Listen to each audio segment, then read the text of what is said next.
বন্ধুরা, আজকে আমি আপনাদের বলবো যে আমার এই 1/2 কিলোওয়াটের সোলার প্যানেল বা সোলার সিস্টেম বসাতে কত খরচ হয়েছে। তো এইখানে দেখতে পাচ্ছেন যে দুটো প্যানেল রয়েছে ব্লুম সোলারের। তো এই দুটি প্যানেল আমার খরচা পড়েছিল, স্ট্যান্ড ফ্যান নিয়ে 25,000 টাকা খরচ হয়েছিল। এবং আমার বাড়িতে পুরনো ইনভার্টার ছিল, তো সেই পুরনো বলতে বেশি দিন হয়নি, 2 বছর হয়েছিল। তো ব্যাটারি আর ইনভার্টার নিয়ে সেখানে আমার প্রায় 30,000 টাকা খরচ হয়েছিল। তো সেটি হচ্ছে আমার 1100 ওয়াটের ইনভার্টার, এবং এর সাথে একটি চার্জার মানে এমপিপিটি সোলার চার্জার কন্ট্রোলার কিনতে হয়েছিল, সেটির দাম 6,500 টাকা পড়েছিল।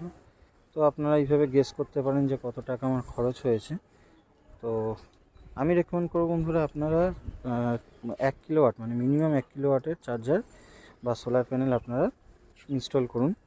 তো আপনাদের কি করতে হবে, যে এমপিপিটি সোলার চার্জার কন্ট্রোলার না কিনে আপনারা সোলার যে ইনভার্টার রয়েছে সেটি আপনারা